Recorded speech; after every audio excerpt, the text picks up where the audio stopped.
ನಮಸ್ಕಾರ. ಅರಿವು ಪಾಡ್ಕ್ಯಾಸ್ಟ್ಗೆ ಸ್ವಾಗತ. ಈ ತಿಂಗಳ ವಿಶೇಷ ಕಾರ್ಯಕ್ರಮ ವರಕವಿ ದತ್ತು ಮಾಸ್ತರ ಡಾಕ್ಟರ್ ದ.ರಾ. ಬೇಂದ್ರೆ ಅವರನ್ನು ಕುರಿತು ಒಂದು ಪುಟ್ಟ ಪಾಡ್ಕ್ಯಾಸ್ಟ್ ಡಾಕ್ಟರ್ ಕರ್ಜಗಿ ಅವರ ಜೊತೆಯಲ್ಲಿ. ಅಕಾಡೆಮಿ ಫಾರ್ ಕ್ರಿಯೇಟಿವ್ ಎಜುಕೇಷನ್ ಇದರ ಸಂಸ್ಥಾಪಕ ನಿರ್ದೇಶಕರು ಮತ್ತು ಕನ್ನಡ ಸಾಹಿತ್ಯ, ಕವಿ ಮತ್ತು ಸಂಸ್ಕಾರದ ವಿಚಾರಗಳನ್ನು ಕುರಿತು ಈಗಾಗಲೇ ಅನೇಕ ವೇದಿಕೆಗಳಲ್ಲಿ ಬಹಳ ಸೊಗಸಾಗಿ ಪರಿಣಾಮಕಾರಿಯಾಗಿ ಮಾತನಾಡುವಂತಹ ಡಾಕ್ಟರ್ ಕರ್ಜಗಿಯವರು ವಿಶೇಷವಾಗಿ ಶಿಕ್ಷಣ ಕ್ಷೇತ್ರದಲ್ಲಿ ಪ್ರಸಿದ್ಧರು. ಜೊತೆಗೆ ಸಾಹಿತ್ಯ ಮತ್ತು ಸಾಂಸ್ಕೃತಿಕ ವಲಯದಲ್ಲಿ ಕೂಡ ಅವರನ್ನು ಬಹಳವಾಗಿ ಗುರುತಿಸಲಾಗಿದೆ.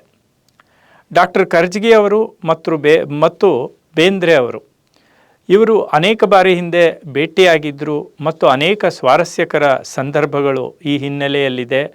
ಜೊತೆಗೆ ಬೇಂದ್ರೆ ಅವರ ಸಾಹಿತ್ಯವನ್ನು ಕುರಿತು ಕೂಡ ಡಾಕ್ಟರ್ ಕರ್ಜಗಿ ಅವರು ಚೆನ್ನಾಗಿ ತಿಳಿದುಕೊಂಡಿದ್ದಾರೆ. ಈ ಸಂದರ್ಭದಲ್ಲಿ ಬೇಂದ್ರೆ ಅವರನ್ನು ಸ್ಮರಿಸುತ್ತಾ ಕರ್ಜಗಿ ಅವರನ್ನ ಮತ್ತು ಅವರಿಗೆ ಕೂಡ ಕೃತಜ್ಞತೆಯನ್ನು ಸಲ್ಲಿಸ್ತಾ ಈ ಪಾಡ್ಕ್ಯಾಸ್ಟ್ ಆರಂಭ ಮಾಡ್ತಾ ಇದ್ದೀವಿ. ಡಾಕ್ಟರ್ ಗುರುರಾಜ್ ಕರ್ಜಗಿ ಅವರಿಗೆ ಸ್ವಾಗತ.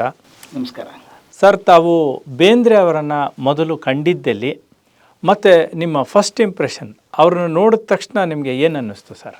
ನಾನು ಅವ್ರನ್ನ ಕಂಡಾಗ ಬಹಳ ಸಣ್ಣವನು. ನಾನು 5-6 ಕ್ಲಾಸ್ ಇರಬೇಕನ್ಸುತ್ತೆ.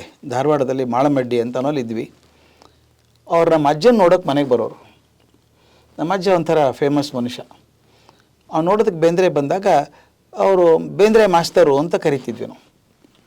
ಓಡಿ ಹೋಗಿ ಅಜ್ಜನಿಗೆ ಹೇಳಬೇಕು, ಬೇಂದ್ರೆ ಮಾಸ್ತರ್ ಬಂದರು ಅಂತ. ಅವರು ಬಟ್ಟೆ ನಿಮ್ಗೆ ಗೊತ್ತಿದೆ, ಕಚ್ಚೆ ಧೋತ್ರ, ಶರ್ಟು, ಮ್ಯಾಲ ಒಂದು ಟೈಟ್ ಕೋಟು, ಕರಿ ಟೊಪ್ಪಿಗೆ, ದಪ್ಪ ಕನ್ನಡಕ, ಕೈಯಲ್ಲಿ ಒಂದು ಮಳೆ ಬಂದರೂ ಅಷ್ಟೇ ಬರೆದಿದ್ರು ಅಷ್ಟೇ ಛತ್ರಿ ಒಂದು ಯಾವಾಗಲೂ ಇರೋದು. ಬರೋರು, ಹಿಂದೆ ಕೂದಲು ಉದ್ದ ಬಂದು, ಇದ್ದಾರೇನಪ್ಪ ಕರ್ಜಗಿ ಮಾಸ್ತರು ಅಂತ ಕೇಳೋರು. ಅವ್ರನ್ನ ಬಿಟ್ಬಿಡ್ತಿದ್ದೆ ನಾನು ಮಾತಾಡೋದಕ್ಕೆ. ಅಜ್ಜ ಮತ್ತು ಅವರಿಬ್ಬರು ಕೂತು ಏನೋ ಮಾತಾಡ್ಕೊಂಡು ತಿಂತಾಯಿದ್ರು, ಟೀ ಕುಡ್ಕೊಂಡು ಹೋಗ್ತಾಯಿದ್ರು. ಅವ್ರು ದೊಡ್ಡ ಸಾಹಿತಿ ಅನ್ನೋ ಕಲ್ಪನೆ ನನಗಿರಲಿಲ್ಲ ಅವಾಗ. ಆದರೆ ಬುದ್ಧಿವಂತರು ಅಂತಂದು ಗೊತ್ತಿತ್ತು. ಅವ್ರು ಬಂದರೆ ಏನೋ ತಮಾಷೆಯಾಗಿ ಮಾತಾಡ್ತಾರೆ, ಸುದ್ದಿ ಹೇಳ್ತಾರೆ ಅಂತ ಅಷ್ಟೇ ಗೊತ್ತಿತ್ತು. ಆದರೆ ಅದು ಸಂಬಂಧ ಹಾಗೆ ಬೆಳ್ಕೊಂಡು ಬಂತು, ಭಾಳ ವರ್ಷ ಬೆಳ್ಕೊಂಡು ಬಂತು. ನಾನು PhD ಆಗೋವರೆಗೂ ಅದಿತ್ತು. ಆಗ ಅರ್ಥ ಆಗ್ತಿತ್ತು ಅವ್ರು ದೊಡ್ಡವರು ಅಂತ ಅರ್ಥ ಆಗೋದು. ಅದೊಂದು ಜೀವನ ಚೈತನ್ಯನೇ ಬೇರೆ. ನನ್ನ ಮೇಲೆ ಪ್ರಭಾವ ಆದದ್ದು ಅಂದರೆ ಅವ್ರು ಮಾತಾಡೋ ಶೈಲಿ. ಅದು ಒಂಥರ ವಿಚಿತ್ರ ಧ್ವನಿ. ನೀವು ಕೇಳಿದ್ದೀರಿ, ಅದು ಸ್ಪಷ್ಟ ಅಲ್ಲ, ಅಸ್ಪಷ್ಟನೂ ಅಲ್ಲ, ಒಂಥರ ಚೀರ ಧ್ವನಿ. ಆ ಧ್ವನಿ ಭಾಳ ಆಕರ್ಷಣೆ ಇತ್ತದು. ಏನೋ ಅಂತೀನಿ ಧ್ವನಿ ಏರಿಸಿದಾಗ ಒಂಥರ ಏನೋ ಒಂದು ಹೊಸದು ಕಲ್ಪನೆ ಬರೋದು ನಮಗೆಲ್ಲನೂ. ನಮ್ಮನ್ನೆಲ್ಲ ಕೂಡಿಸಿ ಹೇಳೋರು. ನನಗೆ ಅವ್ರು ಕಂಡ್ರೆ ಇಷ್ಟ ಯಾಕಂದರೆ ಬಂದಾಗ ಒಮ್ಮೆ ಚಾಕ್ಲೇಟ್ ಕೊಡೋರು. ಚಾಕ್ಲೇಟ್ ಇಲ್ಲದೆ ಹೋದರೆ ಆ ಕೋಟಲ್ಲಿ ಹುಡುಕಾಡಿ ಒಂದು ಬೆಲ್ಲದ ಚೂರು ಕೊಡೋರು. ಬಂದರೆ ಬೆಲ್ಲದ ಚೂರು ಕೊಡ್ತಾರೆ ಅಂತ ಗ್ಯಾರಂಟಿ. ಮಾತಾಡಿಸಿ ಹೋಗೋರು. ಹೀಗಾಗಿ ಅವರು ಬಹುದೊಡ್ಡ ಜ್ಞಾನಿ, ಕವಿ ಅಂತ ಗೊತ್ತಿಲ್ಲದೆ ಹೋದರೂ ಕೂಡ ಅವರು ದೊಡ್ಡವರು ಮತ್ತು ಭಾಳ ಒಳ್ಳೆಯ ಮನುಷ್ಯ ಅಂತ ತಲೆ ಕೂತಿತ್ತು. ಸರ್, ಅವರ ವ್ಯಕ್ತಿತ್ವದಲ್ಲಿ ಅನೇಕ ಆಯಾಮಗಳಿದೆ. ಅವರು ಒಂದು ವಿಷಯದಲ್ಲ, ಅನೇಕ ವಿಷಯದಲ್ಲಿ ಪರಿಣಿತರು. ಸಂಖ್ಯಾಶಾಸ್ತ್ರ, ಎಕನಾಮಿಕ್ಸು ಮತ್ತು ಲಿಟ್ರೇಚರ್, ಫಿಲಾಸಫಿ ಎಲ್ಲವನ್ನೂ ಓದ್ಕೊಂಡಿದ್ದವರು. ಇಂತಹ ಒಂದು ಸಂಕೀರ್ಣ ವ್ಯಕ್ತಿತ್ವದಲ್ಲಿ ಯಾವ ಒಂದು ಅಂಶ ನಿಮ್ಮನ್ನು ಮುಖ್ಯವಾಗಿ ಆಕರ್ಷಿಸ್ತು? ಒಂದು ನನ್ನ ಗುಣ ಅವ್ರದ್ದು ಅಪರೂಪ ಇವತ್ತಿಗೂ ಅನಿಸೋದು, ಯಾರನ್ನು ಕಂಡ್ರೂ ತಕ್ಷಣ ಇಮೋಷ್ನಲ್ ಕಾರ್ಡ್, ತಕ್ಷಣ ಅಂತಃಕರಣ ಸರಪಳಿ ಹಾಕ್ಬಿಡೋರು. ಒಂಥರ ಹಾವಾಡಿಗರ ಥರ. ಅವ್ರು ಹೇಗೆ ಮುಗ್ಧರು ಮಾಡಿಬಿಡ್ತಿದ್ರು ನಿಮ್ಮನ್ನು ಮಾತಾಡ್ತಾ ಅಂದರೆ ಯಾವುದೇ ವಿಷಯ ಇರಲಿ, ಅದು ಹಾಸ್ಯದ ಮಟ್ಟ ಇರಲಿ, ದುಃಖದಿಂದಿರಲಿ, ನೋವಿಂದಿರಲಿ, ಕಾವ್ಯದಿರಲಿ, ಟಕ್ಕಂತ ಹೃದಯ ಕೆಟ್ಬಿಡೋದು. ಮತ್ತು ಅದು ಹುಡುಗರಿದ್ದಾಗ ಮಾತಾಡೋ ಸ್ಟೈಲ್ ಬೇರೆ, ದೊಡ್ಡವರಿದ್ದಾಗ ಸ್ಟೈಲು ಅಂತಿಲ್ಲ. ಅವ್ರದ್ದೇ ಸ್ಟೈಲ್ ಅದು. ಯಾರಿದ್ರೂ ಅದೇ ಸ್ಟೈಲು. ಟಕ್ಕಂತ ಹಿಡ್ಕೊಳ್ಳೋದಿದೆಯಲ್ಲ, ಬಹಳ ಅಪರೂಪ ಅದು. ಈ ನೀವು 10 ಜನ ಕೂಡಿಸಿ ಮಾತಾಡಿ 1,000 ಜನ ಆಡಿಯನ್ಸ್ ಇಟ್ಕೊಳ್ಳಿ, ಅವ್ರನ್ನ ತಕ್ಕಂತ 5 ನಿಮಿಷ ಕೈಯಲ್ಲಿ ಹಿಡ್ಕೊಳ್ಳೋ ಶಕ್ತಿ ಅವ್ರಿಗಿತ್ತು. ಗಾರುಡಿಗ, ಮಾತಿನ ಗಾರುಡಿಗ ಅಂತ, ಶಬ್ದ ಗಾರುಡಿಗ. ಆ ಹಿಡ್ಕೊಂಡು ಶಬ್ದ ಮಾಂತ್ರಿಕ, ಅದೊಂದು ಭಾಳ ಗುಣ ಇಷ್ಟ ಆಗೋದು ನನಗೆ. ಹಿಂಗೆ ಕೂತ್ರೆ ನಿಮಗೆ ಟೈಮ್ ಆಯಿತು ಅಂತ ಗೊತ್ತೇ ಆಗಲ್ಲ. ಒಂದಾದ್ಮೇಲೆ ಒಂದು ಘಟನೆ ಬರೋದು. ಮತ್ತು ಹೇಳೋ ಶೈಲಿ, ಆ ಕೈ ತಿರುಗಿಸೋದು, ಕಣ್ಣು ತಿರುಗಿಸೋದು, ಅದೊಂಥರ ಮಾತೆಲ್ಲ ಜ್ಯೋತಿರ್ಲಿಂಗ ಅಂತಾರಲ್ಲ, ಎರಡೂ ಕೈ ತಿರುಗಿಸಿ ಕಣ್ಣು ಹುಬ್ಬಿಸಿ ಮಾಡಿದಾಗ ಒಂಥರ ಹಿಡ್ಕೊಂಬಿಡೋದು. ಆಕರ್ಷಕ ಗಾರುಡಿಗ ಅವರು ಭಾಳ ಇಷ್ಟ ಆಗೋದು ನನಗೆ. ಅವರ ಅಂತಃಕರಣವನ್ನು ಪ್ರತಿಬಿಂಬಿಸುವಂಥದ್ದು ಯಾವುದಾದ್ರೂ ಒಂದು ಪ್ರಸಂಗ ನೆನಪಿದೆಯಾ? ಖಂಡಿತ ಹೇಳ್ಬೋದು. ಒಂದು ಇದು ನಾನು ಭಾಳ ದಿವಸ ಆದಮೇಲೆ ಮೇಷ್ಟ್ರಾಗಿ ಲೆಕ್ಚರರ್ ಆದಮೇಲೆ ಒಂದು ಸಲ ಹೋದಾಗ ಕೂತು ಮಾತಾಡುವಾಗ ರಾಬಿಯಾ ಅಲ್ ಅದಾಬಿಯಾ ಅಂತ ಒಬ್ಬ ಸೂಫಿ ಸಂತೆ, ಆಕೆ ಬಗ್ಗೆ ಒಂದು ಕತೆ ಹೇಳಿದೆ ನಾನು ಅವರಿಗೆ. ಪೂರ ಹೇಳು ಅಂದರು. ಆ ರಾಬಿಯಾನ ಇಬ್ಬರು ಮಕ್ಕಳು ಸತ್ತು ಹೋಗ್ತಾರೆ, ಅವಳಿ ಜೋಳಿ ಮಕ್ಕಳು ಸತ್ತು ಹೋದಾಗ ಆ ದುರ್ಭರವಾದ ಸನ್ನಿವೇಶನ ಆಕೆ ಹೇಗೆ ನಿಭಾಯಿಸಿದ್ಲು. ಆಕೆ ಹೇಳ್ತಾಳೆ, ಭಗವಂತ 18 ವರ್ಷದಿಂದ ನನಗೆ ಈ ಆಭರಣ ಕೊಟ್ಟಿದ್ದ, ಇದು ವಾಪಸ್ ಬೇಕು ಅಂತಾನೆ, ಕೊಡೋಣ ಬನ್ನಿ ಅಂತ ಗಂಡನ ಕೈ ಹಿಡ್ಕೊಂಡು ಕೊಡಿಸ್ತಾಳೆ. ಈ ಕತೆ ಹೇಳಿದಾಗ ಪಟ್ಟದ ಕಣ್ಣಲ್ಲಿ ನೀರು ಬಂತು ಅವ್ರಿಗೆ.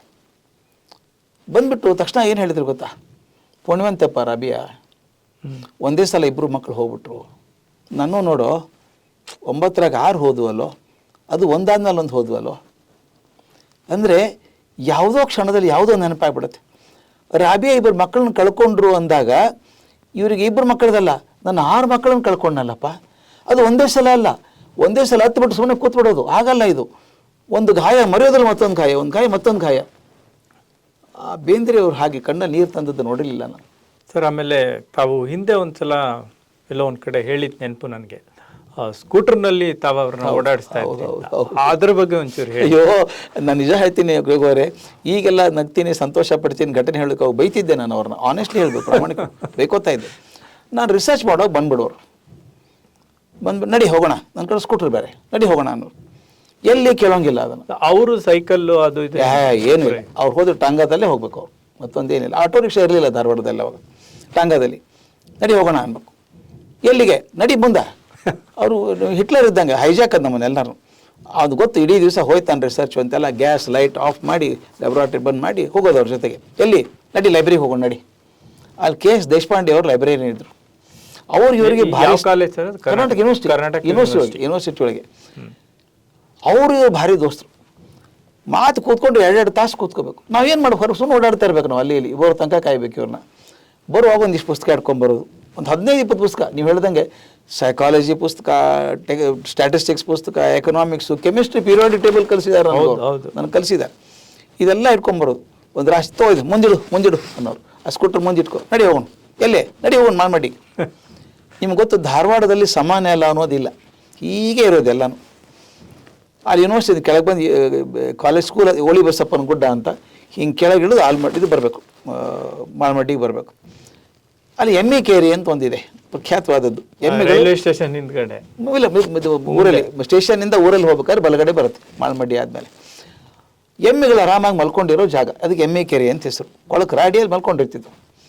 ಅಲ್ಲೊಂದು ಬಸ್ ಸ್ಟಾಪ್, ಅಲ್ಲಿಂದ ಮುಂದೆ ಪೂರ್ತಿ ಇಳುಕಲು, ಅಲ್ಲಿವರೆಗೂ ಏರು, ಮುಂದೆ ಇಳುಕಲು ಪೂರ್ತಿ. ಸ್ಕೂಟರ್ ಹೇಳಿ, ಕೆನರಾ ಬ್ಯಾಂಕ್ ಇತ್ತಲ್ಲ, ಕೆನರಾ ಬ್ಯಾಂಕ್ ಒಂದಿಡು, ಯಾಕೆ ಅನ್ಕ, ಬಾ ಇಟ್ಟು ಬಾ ಹೇಳ್ದಂಗೆ ಕೇಳ್ಬೇಕು ಅಷ್ಟೇ. ಸ್ಕೂಟರ್ ಇಟ್ಟು ಲಾಕ್ ಮಾಡಿ ಬರಬೇಕು. ಎಲ್ಲಿ ಹೋಗೋದೀಗ? ಟಾಂಗದ ಹೋಗೋಣ ಬಾ. ಅಲ್ರಿ, ಅಲ್ಲೇ ಹತ್ಬೋದಾಗಿತ್ತಲ್ಲ ಟಾಂಗಾ ಸ್ಟೇಷನ್ ಹತ್ರ ಅಂತ ಅನ್ಬೇಕು. ಹುಚ್ಚ, ಕುದುರೆ ಸಾಯ್ತಾವೋ ಅಪ್ಪ. ಅವ್ರ ಕಾಳಜಿ ಸ್ಟೇಷನಿಂದ ಹಿಂಗಿದೆ ಅಪ್ಪ, ಮುಂದೆ ಇಳಿತದೆ. ಅದಕ್ಕೆ ಟಾಂಗಾ ತೊಗೊಂಡ್ರೆ ಎಮ್ಮೆ ಕೆರೆ ಹತ್ರ ತೊಗೋಬೇಕು, ಮುಂದೆ ಇಳಕಲಿದೆ ಅಂದರೆ ಕುದುರೆ ನೋವಾಗಬಾರ್ದು ಅಂತ. ಟಾಂಗಾದಲ್ಲಿ ಹೋಗೋದು. ಹೋದಾಗ ಕೆಟ್ಟ ಬಿಸಿಲು ಸರ್, ಮಧ್ಯಾಹ್ನ. ನನಗಾದ್ರೆ ಆಸಕ್ತಿ ಇಲ್ಲ ಅದರೊಳಗೆ. ಸಾಬಾ ಕಡ್ಡಿ ಹಿಡಿಯೋ ಅನ್ಬೇಕು ಅವನು.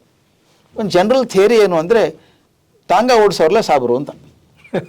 ಸಾಬಾ ಕಡ್ಡಿ ಹಿಡಿಯೋ ಅನ್ಬೇಕು. ಕಡ್ಡಿ ಹಿಡಿಯೋದು ಅಂದ್ರೆ ಏನು? ಆ ಬಾರ್ಕೋಲ್ ಇರುತ್ತಲ್ಲ, ಅದನ್ನು ಗಾಲಿಗೆ ಹಿಡಿಬೇಕು. ಕಟ ಕಟ ಕಟ ಕಟ ಸಪ್ಲೈ ಮಾಡುತ್ತೆ ಅದು. ಅವರು ಮಂದಿ ಬಂದ ಹಾರ್ನ್ ಇಲ್ಲಲ್ಲ ಅದಕ್ಕೆ, ಅದು ಗುಂಪು ಹೋಗಿಸ್ತಿದ್ರು ಸಪ್ಲೈ ಮಾಡೋದು. ಕಡ್ಡಿ ಹಿಡಿಯೋ ಅನ್ಬೇಕು. ನನಗೆ ತಲೆ ಕೆಟ್ಟು ಹೋಗೋದು ಸಪ್ಲೈ ಬೇಸಿಗೆ ಮಧ್ಯಾಹ್ನದಲ್ಲಿ. ಇವ್ರ ಮೈಯಲ್ಲಿ ಒಂದು ತಗೊಂಡು ಮಾಂಸ ಇಲ್ಲ, ಬರೀ ಮೊಳಕೆಯಿಂದ ಚಾಕು ಇದ್ದಂಗೆ ತಿನ್ನೋರಿಗೆ. ಕೇಳೋದನ್ನು ಅಯ್ಯೋ ಏನು ಕೇಳಿದ್ರಿ, ಬ್ಯಾಡ್ ಅಂದ್ರು ಕೇಳಿಸ್ತದಲ್ಲ, ಅದೇನು ಕೇಳೋದು ನಾನು ಕೇಳೋದನ್ನ ಅನ್ನೋರು. ನಾನು ಅಂತಿದ್ದೆ, ಅರ್ಮಳಾಗಿದೆ ಆ ಟಾಂಗಾ ಸಪ್ಲ ಮಧ್ಯಾಹ್ನ ಕೆಟ್ಟ ಬಿಸಿಲಲ್ಲಿ ಏನು ಕೇಳೋದು ಅಂತಿದ್ದೆ. ಅದ್ರ ಮುಂದೆ ನಾನೇ ಆರ್ಟಿಕಲ್ ಬರೆದೆ, Bendre knew how to make sense out of nonsense ಅಂತ. ಈ ಕಟಕಟ ಸಬ್ಬಳ ಆ ಶಬ್ದ ಬ್ರಹ್ಮನ ತಲೆಯಲ್ಲಿ ಏನು ಓಡ್ತಾ ಇತ್ತು, ಏನು ವಿಚಾರ ಮಾಡ್ತಿತ್ತೋ ಗೊತ್ತಿಲ್ಲ ನನಗೆ. ಈಗ ನಾವು ನೋಡಬೇಕು, ತುಂಬಿ ಬಂದಿತ್ತ ತಂಗಿ, ತುಂಬಿ ಬಂದಿತ್ತ. ಅದು ಸ್ಟಾರ್ಟ್ ಆಗೋದು ತುಂಬಿ ಬಂದಿತ್ತ ಶುರು ಆಗಲ್ಲ, ತುಂಬಿ ಬಂದಿತ್ತ. ಆ ತುಮ್ ಹೇಗೆ ದುಂಬಿ ಬರೋದಕ್ಕೆ ಒಂದು ವಾತಾವರಣ ಸೃಷ್ಟಿ ಮಾಡ್ತದೋ, ಅದು ಬಂದದ್ದು ಈ ಕಟಕಟ ಸಬ್ಬಳದಿಂದ. ಅಂದರೆ he knew how to make sense out of nonsense ಅಂತ. ಅದು ಭಾಳ ಅದ್ಭುತ ಅನುಭವಗಳು, ನನ್ನ ಜೀವನದ ಮರಿಲಾರದ ಬುತ್ತಿ ಅದು.